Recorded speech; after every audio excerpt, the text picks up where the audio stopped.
नमस्कार, Facebook live में आपका स्वागत है। हम बात कर रहे हैं, एक बड़ी सीरीज हम चला रहे हैं, आफ्टर कोरोना। क्या हो एक ऐसी बड़ी त्रासदी ने हम लोगों को घेर रखा है, पूरी दुनिया को जिसने पूरी तरह से बंद कर रखा है, कि जिस त्रासदी ने सारी दुनिया की इकोनॉमी को डिट्रैक्ट कर दिया है, जीवन और सारे सोच-विचार को एक तरफ रख दिया है और हमें ये बता दिया है कि हम प्रकृति से अगर दूर जाएँगे, तो हम अपनी समग्र मानव जाति के सारे विज्ञान को खो देंगे। इसी पर हमारी चर्चा रहेगी आज। आज हमारे साथ हैं कवि व साहित्यकार जांजगीर से सतीश सिंह जी। सतीश जी, आपका बहुत-बहुत स्वागत है।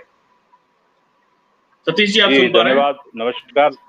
जी। जी, जी, इस कार्यक्रम नमस्कार का जो वरुण जी। पूरा जी, जी। जी, नमस्कार सर, आइए पधारिए। और इस कार्यक्रम का जो पूरा डिज़ाइन है, वो डिज़ाइन हम लोगों ने इस तरह से किया हुआ है कि हम इस कार्यक्रम के ज़रिए करीब 150 ऐसे लोगों तक पहुँचना चाहते हैं, जो विचार और विमर्श करते हों, दुनिया जहान के बारे में उनका अपना मौलिक जो है सोच हो, और वो कुछ एक कंट्रीब्यूट करके एक्टिवली इस संसार में कुछ कंट्रीब्यूट करना चाहते हों। सतीश जी, आज आपने जो विषय सुझाया था, बड़ा अच्छा विषय है कि कोरोना के पहले का जो मेल-मिलाप और जो सारे तमाम आयोजन हुआ करते थे वो, और कोरोना के बाद के जो मेल-मिलाप और तमाम आयोजन हैं, उनमें क्या फ़र्क आएगा? इसमें हम 2 मुख्य बिंदुओं पर बात करेंगे। पहला नागरिक व्यवहार होगा और दूसरा, हम अगर उसमें कोई आवश्यक पड़ती है कि नीति बनाने की, कोई कानूनी हमें किसी बंधनों की और लगामों की आवश्यकता पड़ेगी, तो उनमें हम क्या जी, कर सकेंगे? सतीश जी, जी।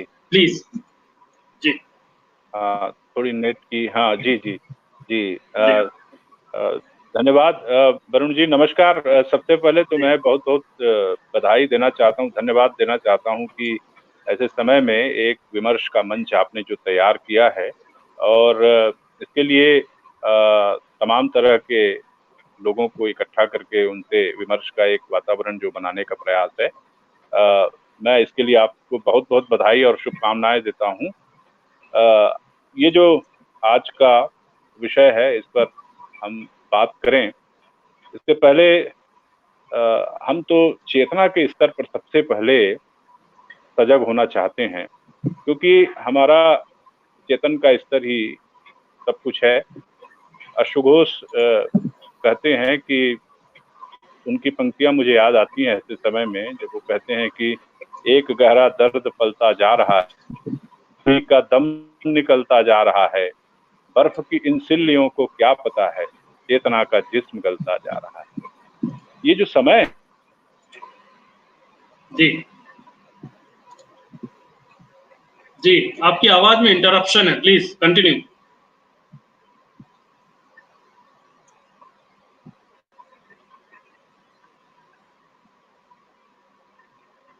इंटरनेट की इश्यू की वजह से संभवतः सतीश जी की आवाज़ हम तक नहीं पहुँच पा रही है।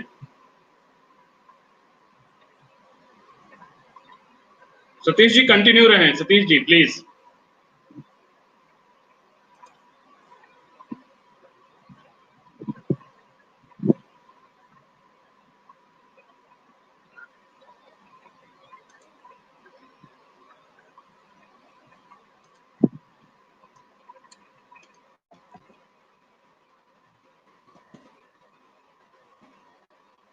सतीश जी डिस्कनेक्ट हो गए हैं किसी कारण से, संभवतः नेटवर्क का इश्यू होगा अभी, जो कि बारिश का समय है जिसमें नेटवर्क बारंबार हमें परेशान कर रहा है। तकनीक के अपने अलग पहलू हैं। सतीश जी ये कहना चाह रहे हैं कि सामाजिक मेल-मिलाप उनका मूल विषय है। सामाजिक मेल-मिलाप में किस तरह के परिवर्तन कोरोना की ज़िंदगी, कोरोना की समाप्ति के बाद आने चाहिए, ये एक बड़ा विषय है। इस विषय पर बात करने के लिए हमारे साथ अभी थोड़ी ही देर में फिर से जुड़ेंगे सतीश जी, और सतीश जी हमारे साथ आ चुके हैं। सतीश जी, जी, जी, जी, जी। आप सुनिए मुझे सुन पा रहे हैं? हाँ, इंटरप्शन आया होगा कोई, मुझे लगता है हाँ, नेटवर्क का कोई इश्यू जी, होगा। जी। Please continue. हाँ, वो असल जी, में आज बारिश इधर हुई तो थोड़ी जो है वो इसके जी, कारण से नेटवर्क की असुविधा हो रही है। बहरहाल जी, मैं ये चर्चा करना चाह रहा था कि इस संकटकालीन समय में जब हम बात करते हैं तो सबसे पहले हमको अपने भीतर को सँभालना होता है, क्योंकि एक ऐसे समय में हम जी रहे हैं जब तमाम तरह की चुनौतियाँ हमारे सामने एक साथ खड़ी हुई हैं। उसमें सबसे बड़ी हमारी जी, जो चुनौती है वो सामाजिक स्थिति पर है। समाज जहाँ हम जी, उतर कर अपने स्वप्न और आकांक्षाओं को जीते हैं और साहचर्य के भाव से एक-दूसरे से जुड़कर हम बहुत सारे अंतःक्रियाओं को एक साथ जुड़कर संपन्न करते हैं, उसके साथ बहुत सारे जीवन के क्रिया व्यापार हैं। उससे हम जुड़ते हैं। मगर हुआ क्या है कि इस समय जब हम एक दूसरे से एकदम अलग-अलग ध्रुव पर बैठे हुए हैं, अलग-अलग बिंदु पर बैठे हुए हैं। इस समय मैं तकनीकी जो हमारा तकनीक है, उसके लिए तो विशेष रूप से आभार मानना चाहूँगा कि इसने कम से कम जोड़ कर रखा है लोगों को। दूसरी बात, जी जी हमारी जो आज की जो स्थितियाँ हैं, तमाम तरह की जो चीज़ें आ रही हैं सामने, एक तो ये कि सामाजिक स्तर पर हम जो है मेल-मिलाप के लिए जो एक वातावरण रचते थे, जो एक उत्सवजीवी वातावरण हमारा होता था, वो अब सामान्य रूप से अब एक जी दूसरे ढंग में सामने आएगा। ये अब हमको सोचना पड़ेगा कि अब हम जो कुछ भी करेंगे कोरोना के बाद और अभी वर्तमान समय के समय, ये हम जो कुछ भी करेंगे, इसके जो दूरगामी परिणाम हैं और जो वर्तमान के जो परिणाम हैं, तमाम तरह की चीज़ों को हमको एक साथ लेकर सोचना पड़ेगा। पहली बात तो ये है कि कोई संकट स्थायी नहीं होता है, इसका समाधान ज़रूर जी होता है। ये बात अलग है कि हम अभी इस पर विजय नहीं पा सक रहे हैं, ये तो एक सच्चाई है। पहले ज़मीनी सच्चाई को, यथार्थ की जो ज़मीनी सच्चाई है, उसको हमको समझना पड़ेगा कि अभी हम यहाँ पूरी तरह से विफल हैं, लेकिन सफल होंगे इस बात की पूरी ये समय भी बीतेगा, ये वक़्त भी बीतेगा। अब उसमें हमारे जो सामाजिक अंतःक्रिया के जो सूत्र हैं, उसको नए संदर्भों के साथ तलाशने की हमको आवश्यकता है। हम नए जी ढंग से कैसे कैसे एक दूसरे से जुड़कर कैसे हम सामाजिक अंतःक्रियाओं को, हमारे जो सामाजिक उत्सव परंपराएं हैं और तमाम चीजें हैं जो उसको हम लेकर कैसे आगे बढ़ेंगे। केवल सांकेतिक ही नहीं, उसको उसके लिए फिर एक नई परंपरा को सूत्रबद्ध ढंग से आगे ले जाना पड़ेगा। हमारे साहित्यिक गुरु नरेंद्र दादा कहते थे कि वह दौर भी गुजरे हैं, यह दौर भी गुजरेंगे, मझधार में फंसे हैं उस पार भी उतरेंगे। तो ये समय जो है ये जाएगा। अब बात आती है कि इसको हम किस तरह से चीज़ों को हम स्वीकार करें सामाजिक स्तर पर। असल में वरुण जी होता ये है कि जब कोई हमको ऊपर से किसी बात को थोपता है, तो स्वाभाविक रूप से मन में एक विद्रोह जैसी बात होती है। लेकिन जब हम उस चीज़ को संकट के समय में स्वीकार करते हैं, सामान्य समय में कोई चीज स्वीकार नहीं करता, परिवर्तन को कोई व्यक्ति स्वीकार नहीं करता, किसी चीज को स्वीकार नहीं करता, जब आएगा तब देखेंगे रहता है। लेकिन जब संकटकालीन समय रहता है तो उन चुनौतियों को हम बहुत सहजता से स्वीकार करते हैं। तो ये ऐसा समय है कि हमको सहज रूप से स्वीकार भाव से इसको लेकर आगे चलना होगा कि हमारे सामाजिक दायित्व क्या हों, हमारे सामाजिक क्रियाकलाप क्या हों।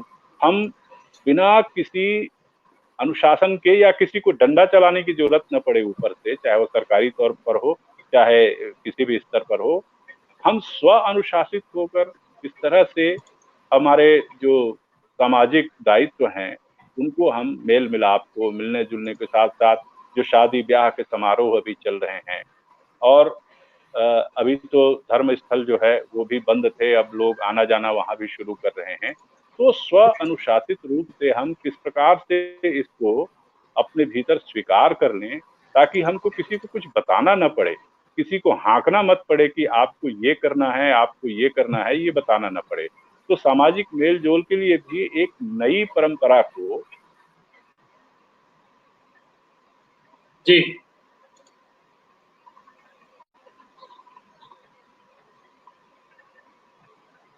स्व के अनुशासन से हो तो ये और ज्यादा बेहतर हो पाएगा, मेरा ये मानना है। अ, ये हम सब जो है अपने स्वप्न और आकांक्षाओं को बचाए रखें, ये इस समय की सबसे बड़ी चुनौती है।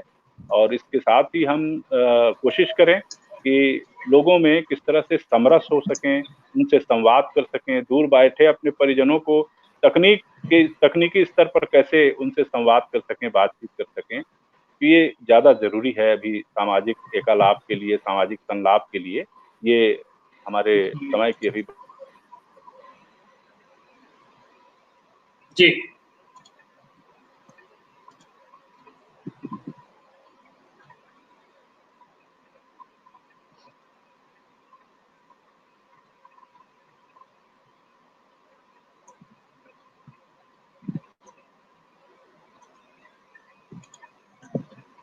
ये सुविधा बार बार हो रही है नेट के कारण जो है। हाँ, कोई बात नहीं, आप कंटिन्यू रहिए। जी जी जी जी जी जी। तो हमको ये देखना पड़ेगा कि हमारे जो सरोकार हैं, उन सरोकारों को हम किस तरह से अपनी सोच के साथ जी सकते हैं और अपने स्वप्न और आकांक्षाओं को जिंदा रखना है। लड़ना भी है, परिस्थितियों से भागना नहीं है, इसलिए तो लड़ना पड़ेगा।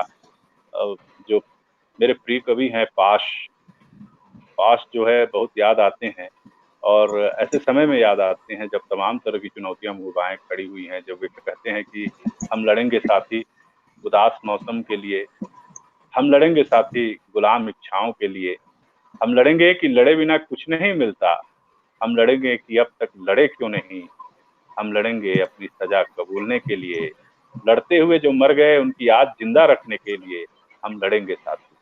तो ये जो भाव है, ये भीतर आना चाहिए कि हमको किससे अब लड़ना किससे है। तमाम जो चुनौतियां हैं और जो जिस तरह की चुनौतियां हमारे सामने आ रही हैं, उसमें सबसे बड़ी बात है सामाजिक समरसता के साथ परिवार को बचाए रखते हुए एक दूसरे से संवाद करना।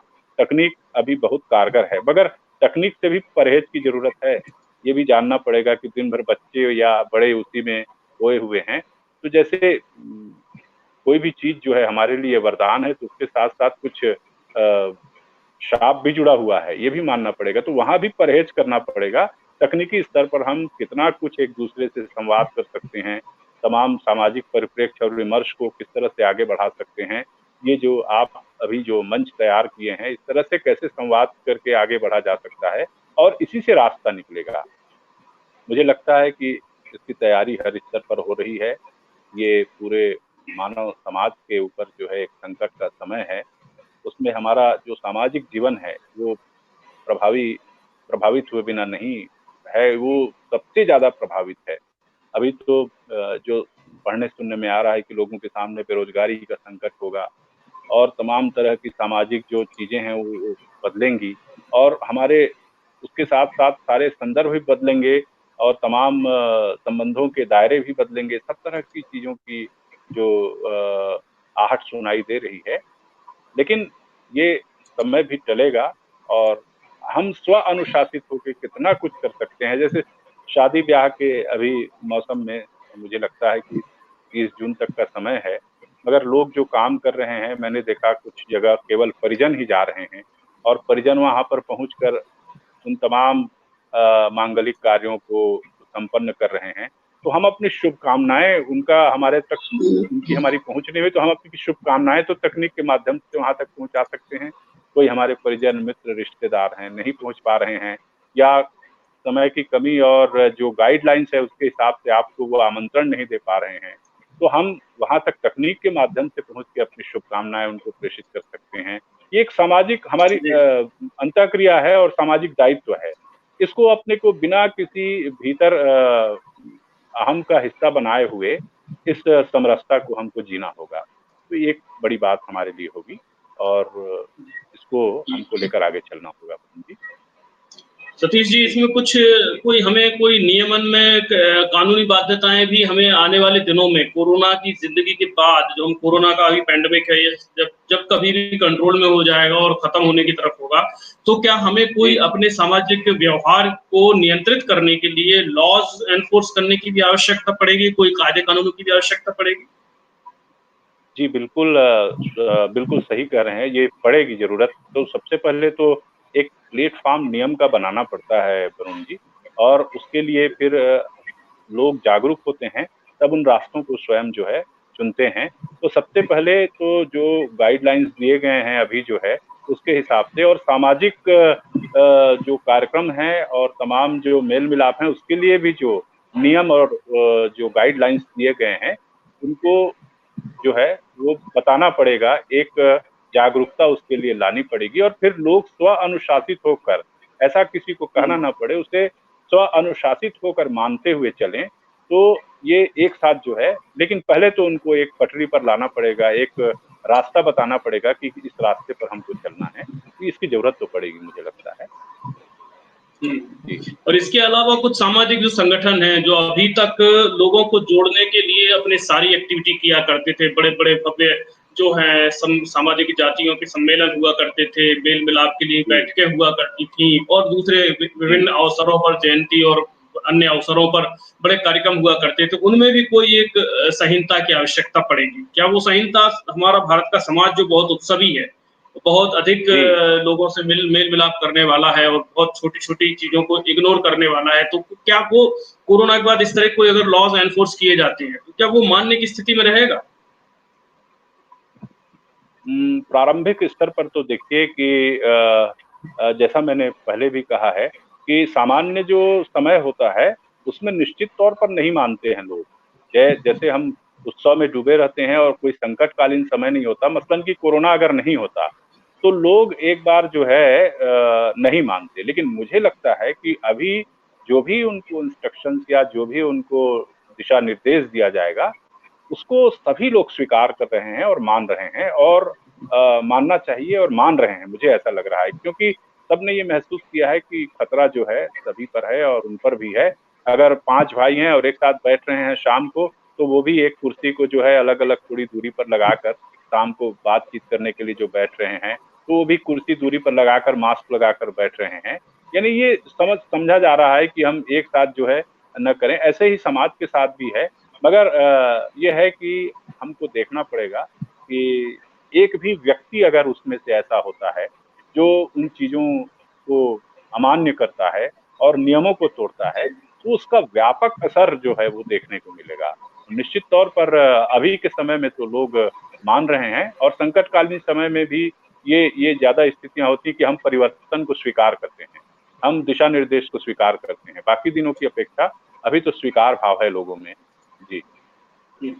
मतलब अभी तो ठीक है, अभी तो पैंडेमिक चल रहा है, सभी को समझ में आ रहा है। जबकि जी, कोरोना उतना इफ़ेक्टिव नहीं रहेगा या पूरी तरह से एरेडिकेट हो जाएगा, जब इसका जी, खतरा नहीं रहेगा। लेकिन फिर भी एक जी, एहतियातन अगर कोई ये एनफोर्स करते हैं ऐसे लॉज़ को, तब बड़ी मुश्किल आएगी। जी, जो मैं अभी रिसेंटली एक जर्नल पढ़ रहा था, उसमें बताया गया जी, था कि भारत में करीब-करीब डिफरेंट कोर्ट्स में 1000 जी, प्लस ऐसे इश्यूज हैं, ऐसे मामले हैं, जो धार्मिक, जी, जातीय या जी, परंपराओं या सांस्कृतिक किन्हीं ऐसी मान्यताओं के विरुद्ध लगे हुए हैं कोर्ट में।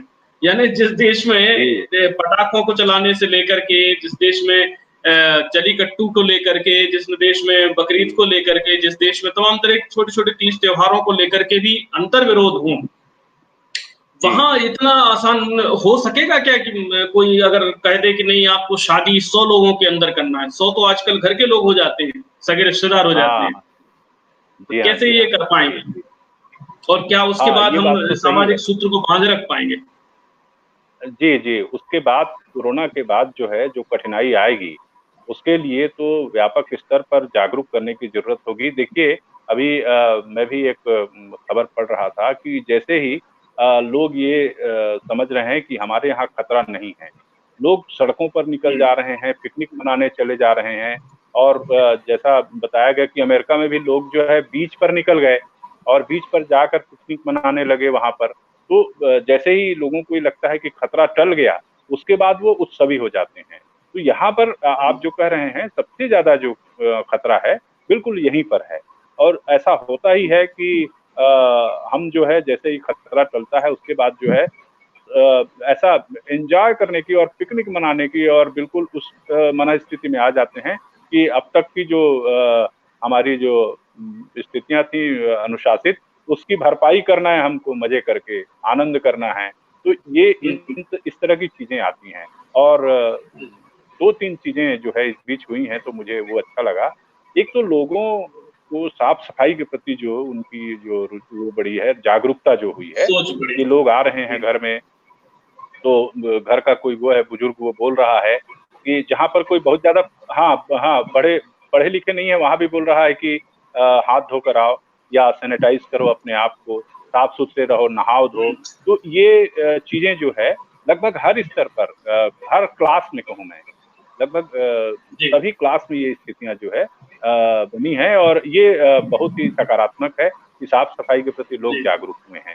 मुझे लगता है किसी जी तरह से हमको सामाजिक स्तर पर भी जागरूक करना पड़ेगा कि वो भी उसको खतरा टलने के बाद जो है कोई उत्सव का वातावरण न रचें, मगर अनुशासित होकर जिस तरह से गाइडलाइंस दिए गए हैं हम एक दूसरे को बचाते हुए, क्योंकि जी पूरी तरह से कोई चीज समाप्त नहीं होता। मलेरिया का वैक्सीन बन गया है और अन्य जो टीबी का बन गया है, लेकिन आज भी वो है, आज भी उसका संक्रमण होता है, आज भी ऐसा नहीं है जी कि हाँ जी मलेरिया। तो इसी तरह से हमको ये भी देखना पड़ेगा कि ये कोरोना चला गया तो हमको आने वाले समय में अगर सावधानी नहीं रखेंगे तो निश्चित रूप से उसका खामियाजा भुगतना पड़ेगा। जी जी, जी। सतीश जी बहुत-बहुत शुक्रिया। तो आफ्टर कोरोना की सीरीज़ में आज चौथी कड़ी थी और आज हमारे साथ साहित्यकार व कवि सतीश सिंह शामिल हुए। उन्होंने बताया कि कोरोना के बाद जो सामाजिक मेल-मिलाप है, उनका पूरा नज़रिया भी हमको बदलना होगा, व्यवहार भी हमको बदलना होगा और अगर ज़रूरत पड़ेगी तो कुछ लॉज़ और रेस्ट्रिक्शंस भी हमको इम्प्लीमेंट एनफोर्स करने होंगे। इसी के साथ हम आपसे लेते हैं विदा। कल फिर हाज़िर होंगे। याद रखिएगा 2:30 बजे हमारे साथ होंगे वरिष्ठ पत्रकार मध्य प्रदेश निशांत बिसेन जी, जो 2:30 बजे आपके साथ होंगे। उनका विषय है क्या मीडिया अपनी विश्वसनीयता बनाने में कामयाब हो पाएगा कोरोना के बाद के सकारात्मक पक्षों पर हम बात करने की एक श्रृंखला को चला रहे हैं, जिसमें हम करीब-करीब 150 लोगों तक पहुंचने की कोशिश कर रहे हैं। बहुत-बहुत शुक्रिया, नमस्कार। आप इस वीडियो को शेयर कीजिए, लाइक कीजिए, सब्सक्राइब कीजिए। बहुत-बहुत धन्यवाद सतीश जी, नमस्कार।